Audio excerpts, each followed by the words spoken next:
Caleb with Brownells here. Today I'm going to show you how to install the Cylinder and Slide Tactical Trigger Pull Kit. You may already know Cylinder and Slide for their high quality 1911 and Browning high power upgrades. Now you can get that same quality in your SIG Sauer P-Series pistol. Let's get started. Today I've chosen to install this kit in the SIG Sauer P228. Now this kit can be used in the 226, 229, any of those similar P-Series pistols. So first thing we're going to do here is we're going to clear the firearm. Firearm's clear. And then from here I'm going to remove the slide. Rotate the takedown lever. Release the slide catch as I catch the slide. Pull it off. For the rest of this process we're not going to need the slide, so I'm going to go ahead and set it aside. And then from here, using Brownells Magnetip bit 300-6, which seems to be the perfect size for these grip screws, I'm going to go ahead and remove these two grip panels.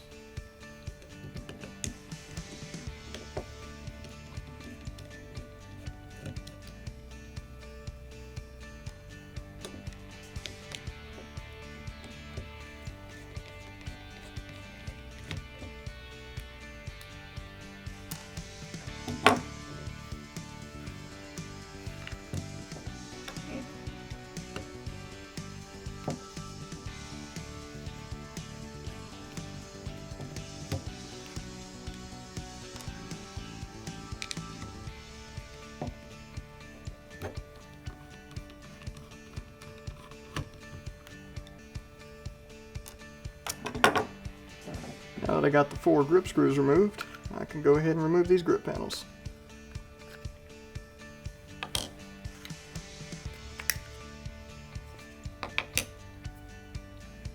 Now from here I'm going to go ahead and remove that hammer spring. First I'm going to need to get that hammer in the forward position, which I'll do by depressing the decocking lever. Let that hammer come forward. And from here I'm going to move to the vise.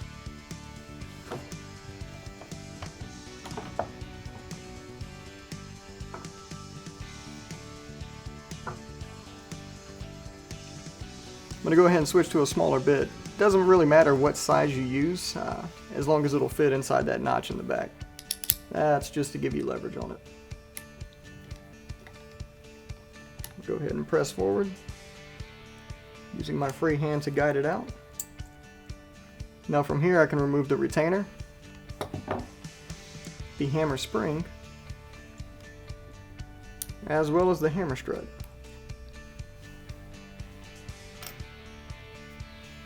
And from this position, I'm going to go ahead and put the frame of the firearm back horizontal in the vise to do the rest of the work.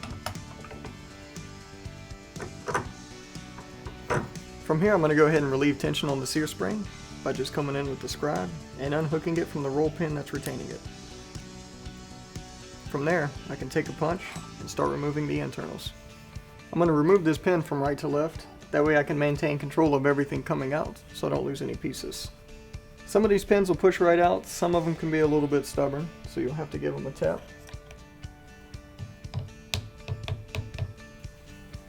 They're not in there very tight.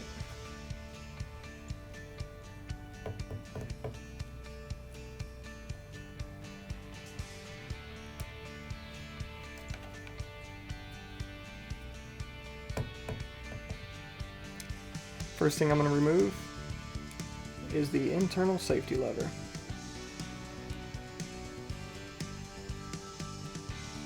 Just guide that right out.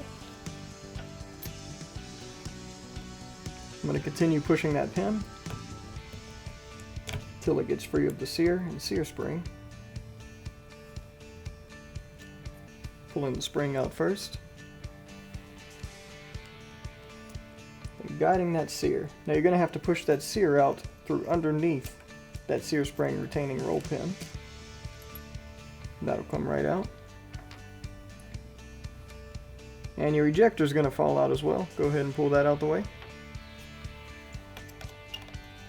Get that pin out of the way as well. From here I'm going to go ahead and remove the hammer pin, pushing it out the same direction. Set the hammer pin aside, remove my punch, and the hammer will come right out. Now we can start installing the trigger kit components.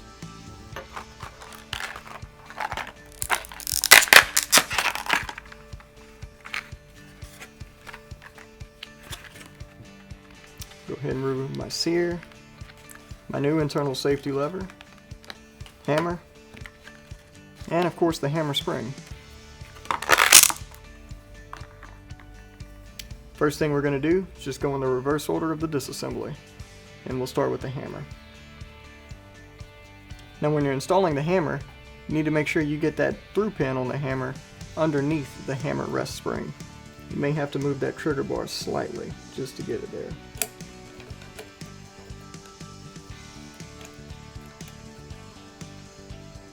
Once that's in position, you can go ahead and install the hammer pin.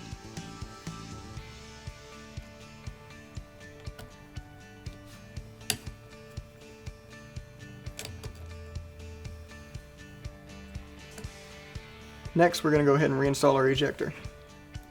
Same one that came out the gun's going back in. When reinstalling the ejector, it's only going to go back on one way. Just push it flush against the frame. Next, we're going to go ahead and install the sear. Now, when reinstalling the sear, you want to make sure that the hook is facing the bottom and the cut is facing the top. Now, when I'm reinstalling the sear, I like to use a Q-tip to help guide it into position. What I'm going to do is take the tip, press it into that slot. That'll help me guide it in. I'm going to pull it upwards. I'm going to go ahead and take my retaining pin for these parts and begin pushing that in from the side. Now if you'll look, on your sear pin, there's a bevel on one side. Some pins have two bevels, this one only has one. You're going to want to push it in with that bevel first to help you align everything.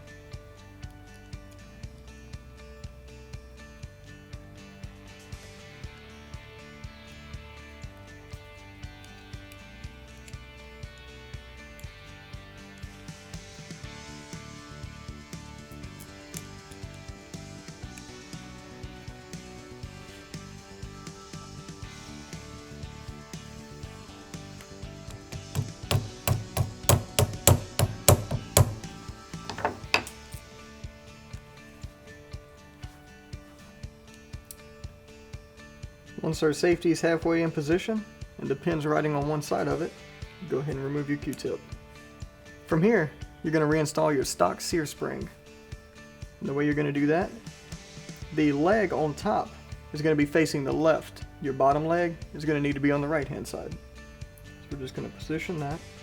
You don't need to try and retension it at this point. We're going to do that last to make things a lot easier.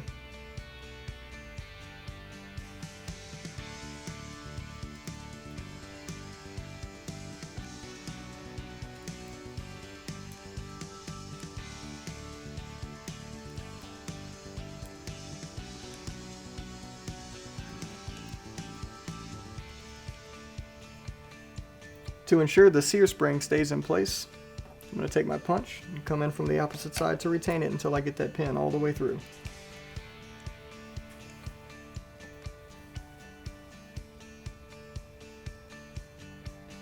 From here, I'm just going to use the back of another punch to apply leverage to get that pin all the way through.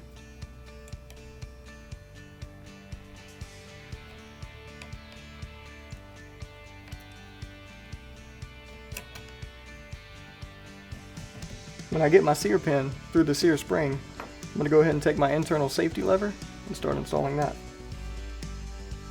On the internal safety lever, you want to make sure that the arm that comes off the bottom is facing the right, and the hook facing upwards with the hole facing the rear. This piece will only go in one way, so if it's not going in, you're doing it wrong.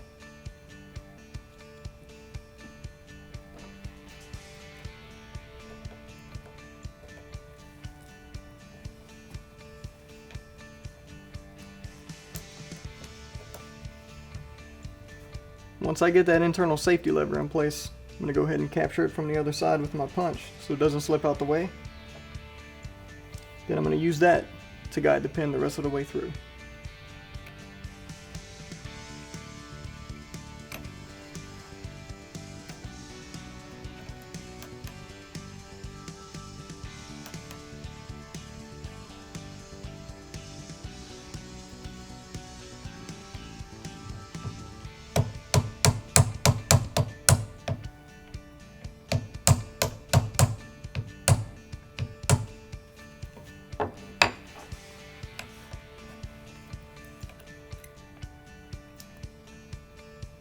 Once the sear pin's back in position, we can go ahead and take our sear spring and put tension back on it by sliding it underneath that retention bar.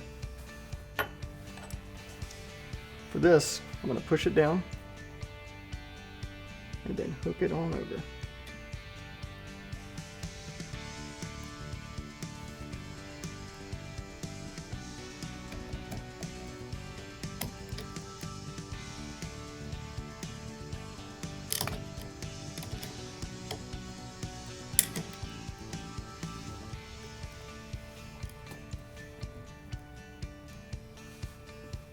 Once we have that sear spring positioned correctly, we can go ahead and place the firearm vertically again, so we can go ahead and install that hammer spring assembly.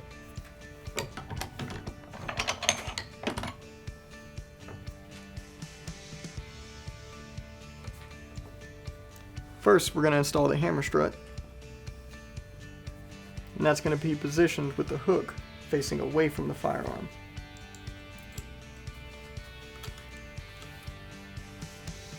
Now you can look in the back of the frame to guide it into position. Once it's in position, you're going to want to maintain forward pressure on it so it doesn't fall out of position while you're reassembling it. So from here, we're going to go ahead and take our new hammer spring, slide that over the strut. Again, still applying forward pressure. After the spring's in position, we can go ahead and install the retainer.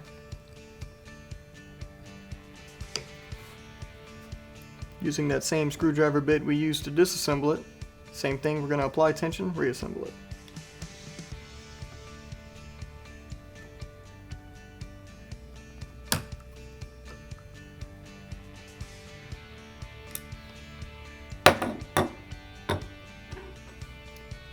Once that's in position, we can go ahead and take the firearm frame out of the vise and reinstall our grip panels.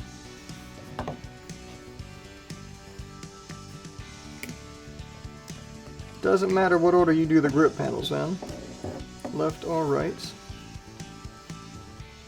Go ahead and swap our bits back and reinstall our grip screws.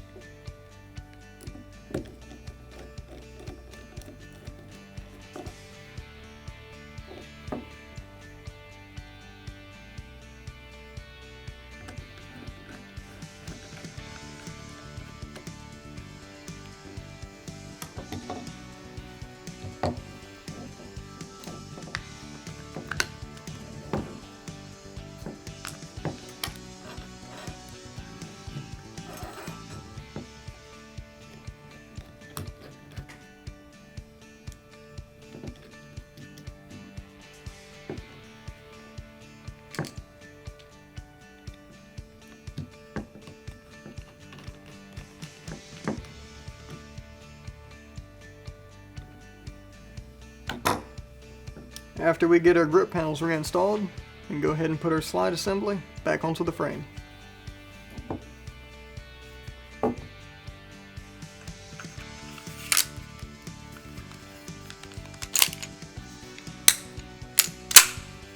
Now we'll do a quick function check, make sure everything's working correctly.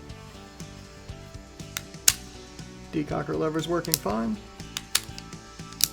Single action trigger pull. Nice and crisp. From here, double action. It's a nice smooth double action pull with a great reset. That's exactly the quality I've come to expect from cylinder and slide trigger kits. If you have any question about these trigger kits or any other trigger kits we carry, feel free to give us a call on the tech line. Thanks for joining us.